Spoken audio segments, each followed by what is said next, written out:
Confidentiel, les dessous de la stratégie d'alliance avortée de Chiroma Bakary.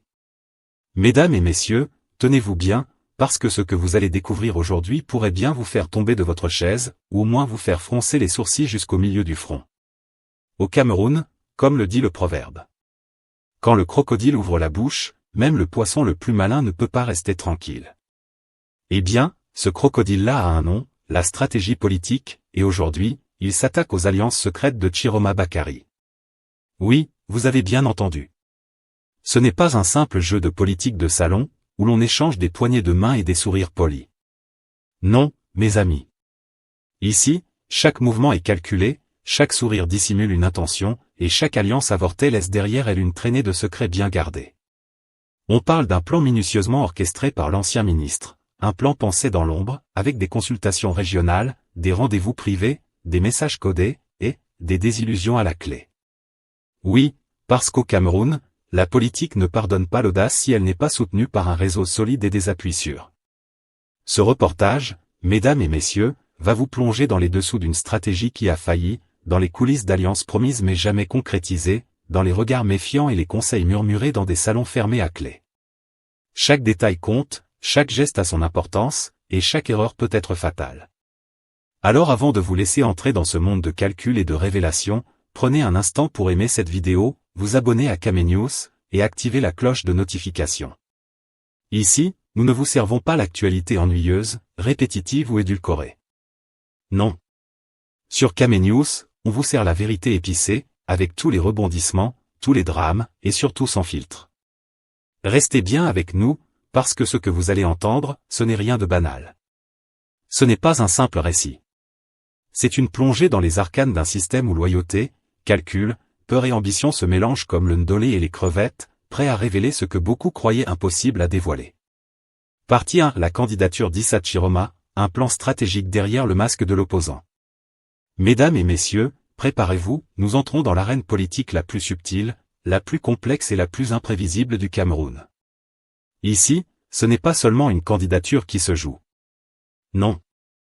C'est une véritable partie d'échecs, où chaque pion, chaque cavalier, chaque tour est observé, calculé et anticipé, par tout le monde, sauf parfois par ceux qui croient tenir les rênes. Car vous voyez, au Cameroun, un candidat ne se limite pas à coller des affiches ou à parler à la télévision. Non, ici, la politique se prépare dans l'ombre, avec des cartes secrètes, des listes, des contacts et des rendez-vous discrets dans des salons où même le thé n'est pas servi pour la convivialité mais pour le rituel stratégique. 1. Le début du mouvement, Chiroma, entre calcul et ambition. À première vue, on pourrait croire qu'Issa Chiroma Bakary se lance dans la course présidentielle par bravade ou par courage. Ah! Non. Chez nous, au Cameroun, le courage tout seul ne suffit pas. Il faut de la stratégie, du timing, et une bonne dose d'audace. Jeune Afrique révèle que l'ancien ministre a commencé par observer, sonder et consulter, comme un chef qui goûte chaque épice avant de cuisiner son plat. Il a rencontré les acteurs clés de 3 régions stratégiques, le Septentrion, le Nord-Ouest et le Sud-Ouest, non pas pour se faire des selfies ou distribuer des drapeaux, mais pour comprendre qui soutiendrait sa candidature et qui pourrait constituer un obstacle. Et vous savez comment ça se passe ici? Chaque rencontre est un mini-combat psychologique.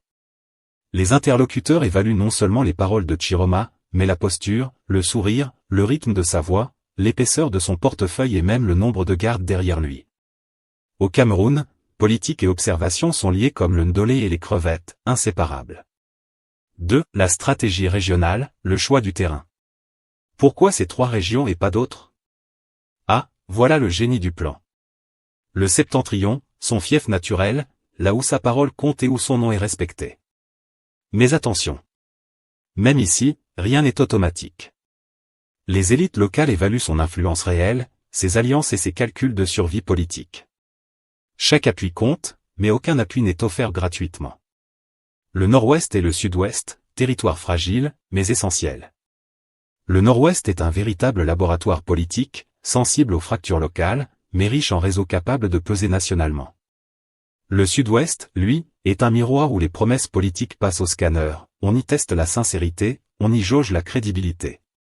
Ce choix de terrain montre une vérité simple mais cruciale, Chiroma ne joue pas à l'opposition pour le plaisir ou pour le folklore médiatique. Il joue pour observer, comprendre et tisser un réseau capable de mobiliser dans des zones où l'on ne peut pas acheter les consciences avec des slogans vides ou des discours télévisés. 3. Les consultations, entre soutien timide et risques calculés. Maintenant, entrons dans le cœur du sujet, les consultations régionales. Jeune Afrique révèle que Chiroma a passé des semaines à sonder les élites locales. Mais attention, ce n'est pas une simple discussion autour d'un thé ou d'un café. Ici, chaque mot est pesé, chaque réponse analysée, chaque silence interprété. Certains interlocuteurs l'ont encouragé, voyant en lui un espoir, un leader capable de représenter une alternative crédible. D'autres, plus prudents, ont mis en garde contre les risques. Si tu te lances dans cette bataille contre Paul Biya, les conséquences peuvent être lourdes, pour toi, pour ta famille, pour ton réseau. Et là, mesdames et messieurs, nous touchons à l'essence même de la politique camerounaise. La peur et le calcul économique dictent souvent les alliances politiques. Oui, vous avez bien entendu, les intérêts économiques. Les élites ne regardent pas seulement le courage ou la vision. Elles évaluent l'impact potentiel sur les affaires, les contrats, les réseaux financiers et même sur le futur des enfants.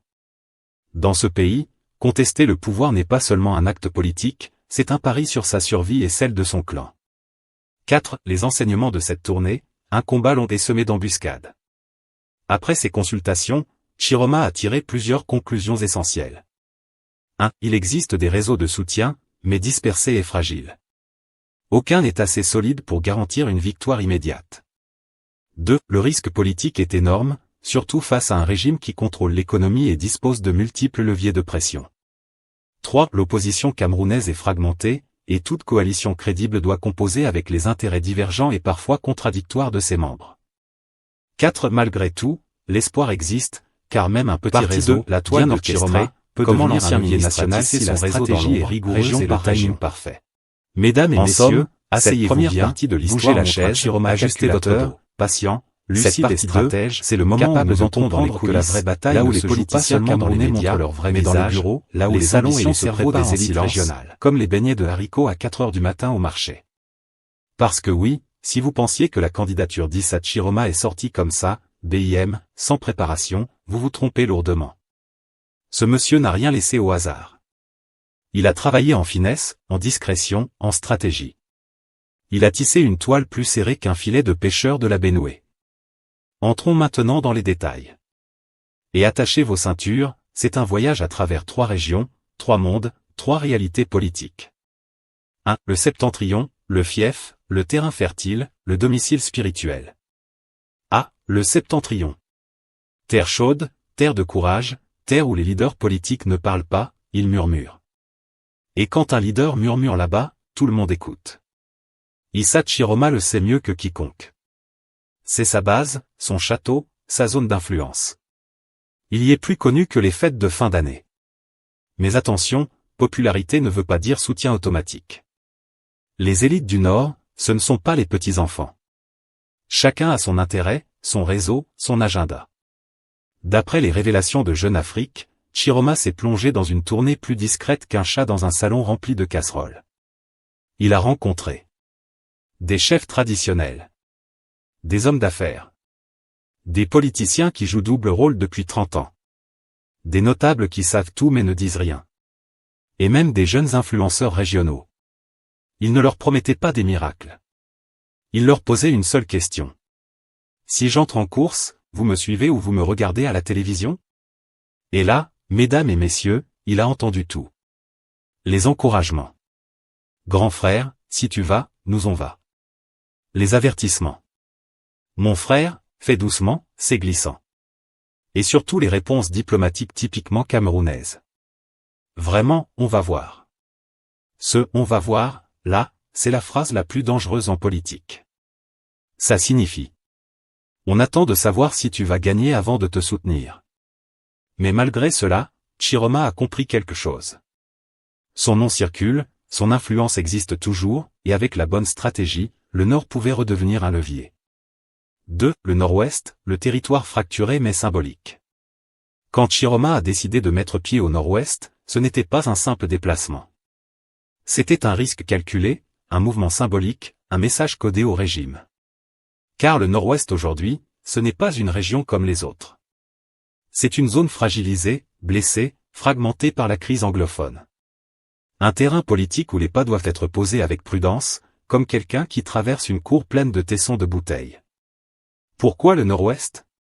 Parce que dans le Cameroun actuel, toute ambition politique nationale doit passer par le terrain anglophone. On ne peut plus contourner ces régions comme avant. Le pays ne fonctionne plus comme en 1990. Chiroma l'a compris. Il sait que le pouvoir y est contesté. Il sait que les frustrations sont grandes. Et il sait qu'une partie de la population cherche un visage politique qui ne soit pas entaché par les erreurs du passé. Alors il est allé chercher non pas la majorité, mais les voix capables de transmettre un message. Voilà quelqu'un qui nous écoute. Mais tout n'a pas été rose. Certains leaders locaux lui ont dit: Monsieur le ministre, vous arrivez tard.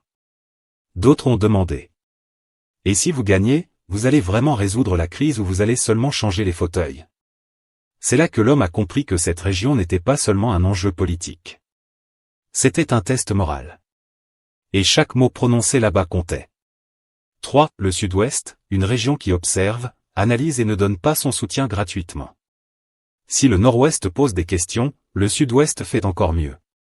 Il observe, silencieusement, sans émotion. C'est une région qui ne se laisse pas prendre par les discours. Elle veut des preuves, pas des promesses. Quand Chiroma y arrive, les choses deviennent sérieuses. Il se retrouve face à des chefs traditionnels désillusionnés. Des élites prudentes comme des chats devant une baignoire. Des jeunes leaders profondément sceptiques. Et surtout, une population qui a trop vu, trop entendu, trop perdu. Jeune Afrique explique que beaucoup lui ont parlé de risques économiques. Oui, vous avez bien entendu, économiques. Parce qu'au Cameroun, la politique n'est plus seulement une affaire de pouvoir, c'est une affaire de survie financière. Un notable lui a dit: Grand frère, on te soutient, c'est bien, mais si demain les contrats tombent, nous allons expliquer ça comment à nos familles. Et oui. Voilà la réalité du pays. La politique est devenue une assurance-vie pour ceux qui y participent. Perdre le régime, c'est perdre le réseau c'est perdre l'argent. Et perdre l'argent, c'est perdre le respect. Donc, même si certains du Sud-Ouest admiraient le courage de Chiroma, ils n'étaient pas prêts à mettre leur compte bancaire en danger. 4. Le fil rouge, une ambition qui se heurte à l'écosystème camerounais. Ce tour régional n'était pas seulement une promenade. C'était une radiographie complète du pays. Les peurs, les hésitations, les colères, les alliances fragiles, les calculs cachés. Chiroma a compris que le Cameroun n'est pas un pays où on fait campagne avec des meetings. On fait campagne avec des réseaux, des codes, des signaux, des sous-entendus. Et chaque région l'a testé, questionné, analysé. En quittant cette tournée, il savait que il n'était pas marginalisé. Il pouvait mobiliser dans certaines zones. Mais construire une coalition nationale serait un combat contre la peur et la prudence. En résumé, cette partie 2 montre un Chiroma stratège, méthodique, lucide, qui sait que le Cameroun politique est une jungle où chaque pas compte, où chaque sourire peut cacher une embuscade, et où la loyauté dépend souvent de la météo politique. Partie 3. Les réactions qui font trembler le pays, entre silence compliqué, langue qui fourche et alliance qui se décompose. Mesdames et messieurs, si vous pensiez que les réactions allaient être simples, bien alignées comme les élèves devant le drapeau le lundi matin, détrompez-vous. Le Cameroun est spécialiste du cinéma sans caméra. Ici, chaque crise est un film, chaque réaction un épisode de telenovela, et chaque acteur politique un comédien certifié sans avoir jamais mis pied au conservatoire. Installez-vous bien, cette partie 3, c'est l'Empire contre-attaque, version et tout dit. 1. Le silence officiel, le silence qui parle plus fort qu'un discours. Commençons par le plus drôle, le plus emblématique, le plus camerounais. Le silence du gouvernement. Ah! Ce silence-là.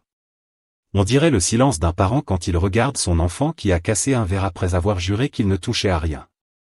Tu sais qu'il va parler, mais tu ne sais ni quand, ni comment, ni sur quel ton. Le gouvernement a choisi la stratégie préférée des vieux politiciens, ne rien dire en attendant que ça se tasse. Sauf que, cette fois-ci, ça ne se tasse pas. Ça enfle. Ça enfle comme les joues d'un trompettiste qui souffle trop fort. Et plus ça enfle, plus le silence devient suspect. Tout le monde se demande. Et, donc personne ne va parler ? Même pas un petit communiqué bricolé à la hâte? Dans d'autres pays, quand une crise surgit, les officiels font conférence de presse, ils rassurent, ils expliquent, ils éclairent. Au Cameroun? On éteint les lumières, on ferme les rideaux, on fait semblant que personne n'est à la maison. 2. Les sorties mal calculées, ces responsables qui parlent trop. Ou mal. Pendant que le gouvernement se tait, certains responsables ont décidé de parler. Hélas, comme souvent, ils ont parlé mal. À croire qu'ils ont des conseillers en communication qui sont en stage non rémunéré. Il y a ceux qui ont essayé de minimiser l'affaire. Non, ce n'est rien. C'est un malentendu. Mon frère, quel malentendu peut mettre tout un pays en débat pendant plusieurs jours? D'autres ont fait pire. Ils ont parlé avec arrogance, comme si les citoyens étaient des élèves turbulents qu'il faut gronder. Ce sont les réseaux sociaux qui exagèrent. Toujours cette fameuse excuse. Quand quelque chose dérange, on accuse directement Facebook, WhatsApp, TikTok, même si le problème vient du gouvernement lui-même. Le comique dans tout ça, c'est que chaque responsable sort son propre récit, son propre chiffre, sa propre version. Résultat. Personne ne dit la même chose, et tout le monde se contredit. C'est comme un orchestre où chaque musicien joue sa partition sans chef d'orchestre. Le saxophone joue Makossa, la guitare joue Bikutsi, les percussions jouent Bénédiction, et le public se demande. Mais qui dirige ce groupe? 3. Les alliés du régime, là où l'affaire fait le plus mal. Ah. Voici maintenant la partie la plus épicée. Parce que quand on parle des réactions, il faut regarder les alliés du pouvoir, ceux qui d'habitude sont prêts à jurer fidélité même au milieu d'un tremblement de terre. Cette fois-ci, ils sont divisés en 3 grands groupes. A. Ceux qui soutiennent aveuglément. Ils ne lisent pas, ne vérifient pas, ne réfléchissent pas. Dès que la crise éclate, ils sautent sur leur clavier. Nous soutenons la sagesse du chef. Même si le chef n'a encore rien dit. Ils soutiennent quand même. C'est leur métier. B. Ceux qui hésitent, et qui tremblent. Ces alliés sont en pleine confusion spirituelle. Leur cœur soutient le pouvoir, mais leur tête voit les dégâts. Alors ils avancent, puis ils reculent, puis ils se taisent, puis ils regardent la direction du vent. Ce sont eux qui envoient des messages privés aux journalistes. Grand frère, on est ensemble, hein, mais vraiment là, l'affaire est compliquée. C'est ceux qui prennent leur distance discrètement. Ceux-là ont commencé à sentir que le bateau prend l'eau. Ils n'insultent plus les opposants. Ils postent moins. Ils parlent doucement. Ils disent des phrases comme « Mon frère, moi je suis pour la paix seulement. » Ça, au Cameroun, c'est le code secret qui signifie « Je n'assume plus rien, ne m'associez pas à ça. » 4. L'opposition qui se met en mode festival. Pendant que le pouvoir patauge, l'opposition a lancé sa fête. Ce n'est plus politique, c'est carnaval. Ils ne parlent même plus calmement. Ils parlent avec sourire, confiance, assurance. Certains opposants ont même fait des lives de 2 heures comme s'ils présentaient Koh-Lanta. D'autres sortent les archives, les preuves, les contradictions. On dirait qu'ils attendaient cette crise depuis 10 ans. Ils disent « Voilà ce que nous vous disions. Vous ne nous croyez pas. Mais voilà que le ciel a parlé. » Ils jubilent tellement que même leurs adversaires commencent à les regarder bizarrement. 5. Le peuple, entre rire, colère et blessure. Mais la réaction la plus importante, c'est celle du peuple. Les Camerounais, avec leur humour légendaire, ont transformé cette affaire en festival d'eux-mêmes. Chaque jour, une nouvelle blague, un nouveau montage, un nouveau slogan. Les vidéos circulent à la vitesse de la lumière. Même dans les funérailles, quelqu'un glisse une blague sur la situation. Mais derrière l'humour, il y a la colère. Parce qu'au Cameroun, le rire sert parfois à cacher la frustration. Les gens rient, mais dans leur cœur, ils disent « Quand même, trop c'est trop. » Et puis, il y a la fatigue. La vraie. La fatigue d'un peuple qui voit les scandales se succéder sans jamais voir la justice suivre. En résumé, la partie 3 révèle ceci. Le pouvoir est bousculé. Ses alliés se divisent. Ses responsables bafouillent. L'opposition danse. Le peuple observe avec un mélange de rire et de ras-le-bol. C'est ce cocktail-là qui fait trembler un pays plus sûrement qu'un discours de 2 heures. Partie 4. Les conséquences explosives. Et l'avenir qui bouscule tout. Mesdames et messieurs, asseyez-vous bien, attachez vos ceintures, et prenez même un verre d'eau glacée, parce que ce qui arrive ici n'est pas seulement une conséquence, c'est un tremblement de terre politique calibré à la camerounaise. Vous voyez, chez nous, quand un petit scandale commence quelque part, on croit que c'est un petit vent, mais quelques jours après, ça devient tornade, ouragan, typhon, puis volcan, puis même tsunami politique. Et dans cette affaire-ci, les retombées sont tellement lourdes que même les murs d'étoudis tremblent légèrement comme une vieille table mal vissée. D'abord, la crédibilité du régime est entrée en salle d'opération, et jusqu'à présent, le chirurgien-chef n'est pas encore sorti pour dire si le patient respire. L'affaire a tellement secoué que les militants de base eux-mêmes ne savent plus quel discours répéter. D'habitude, ils sont synchronisés comme un chœur scolaire. Nous soutenons fermement, le chef a parlé, on ne discute pas. Mais cette fois, le manuel n'a pas été distribué à temps. Résultat ? Chacun improvise, chacun chante son couplet, et le pays ressemble à une répétition générale où personne ne connaît le texte. Et pendant que les militants improvisent, chez les ministres c'est devenu cours de théâtre avancé. Chacun joue son rôle, chacun fait semblant que tout va bien, mais leurs yeux trahissent la panique comme la lampe torche qui clignote quand la batterie finit. Certains ministres se demandent déjà s'ils doivent continuer à prêter allégeance, changer de couloir, ou commencer à effacer les vieux messages WhatsApp. D'autres sont en train de chercher des alliances de secours, ce qu'on appelle dans notre jargon, les plans de rapatriement politique. Parce que, au Cameroun, quand un navire commence à prendre l'eau, certains ministres deviennent des athlètes olympiques de saut en parachute. Mais ce n'est pas tout.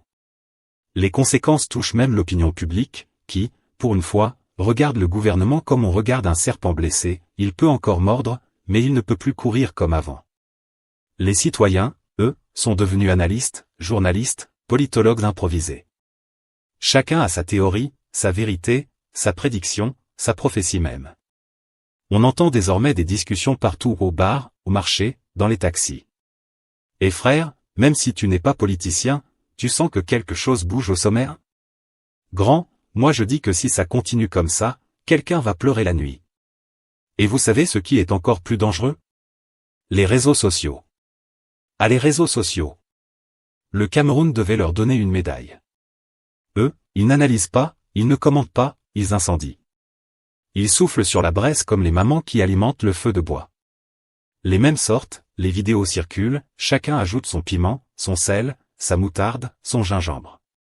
Les influenceurs ont même augmenté le volume, car une affaire politique qui explose, c'est leur championnat du monde. Et plus l'affaire fait bruit, plus leurs statistiques montent. Un vrai business. Et pendant que tout le monde parle, les opposants sont eux aussi en train de se frotter les mains. Ils n'ont pas besoin de beaucoup d'efforts.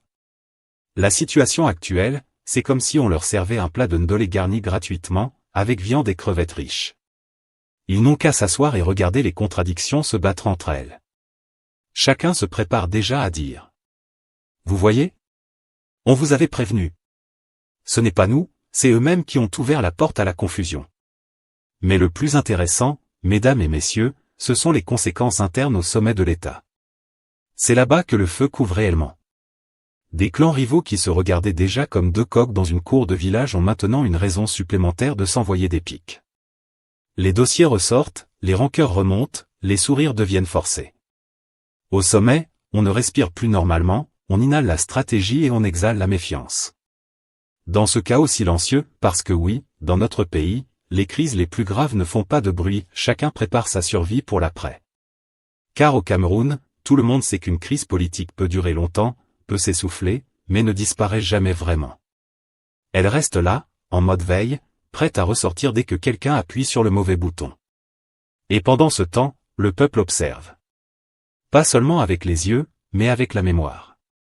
Parce qu'au Cameroun, le peuple oublie parfois, mais quand une injustice est trop flagrante, quand un scandale est trop bruyant, quand une humiliation est trop visible, ça reste dans l'album mental du pays. La conséquence finale, c'est que, quoi qu'il arrive après, plus rien ne sera comme avant. Pas parce que les acteurs ont changé. Pas parce que le système a évolué. Non. Mais parce que les masques sont tombés, les contradictions ont été exposées, et les fissures à l'intérieur du pouvoir sont désormais visibles même depuis un téléphone techno de 32 gigaoctets. C'est là que réside la vraie leçon de cette affaire, le pays a vu, et une fois que le pays a vu, on ne peut plus cacher. Conclusion de leçon, enjeu et appel au public. Résumé rapide, Chiroma Bakary a cherché à construire un socle régional crédible avant d'entrer en lice. Il a trouvé des appuis ciblés mais aussi des réticences profondes, souvent liées à des intérêts économiques et à la peur des représailles. L'échec à fédérer massivement a contribué à rendre sa situation précaire, qui s'est soldée par un exil temporaire. Le diagnostic est sans appel. Pour inverser la dynamique, l'opposition doit résoudre ses divisions, séduire au-delà des affinités régionales et convaincre que le changement n'est pas synonyme de pillage économique. Bref, proposer des garanties et des réseaux de protection réels. Et vous, que pensez-vous? La voie du changement au Cameroun passe-t-elle par des coalitions régionales ciblées comme celle de Chiroma, ou par une recomposition nationale plus large? Écrivez vos avis en commentaire, on sélectionnera vos idées dans une prochaine édition. Si cette analyse vous a plu, likez, partagez et abonnez-vous à Kame News, la chaîne qui vous sert l'info pimentée, claire et sans langue de bois.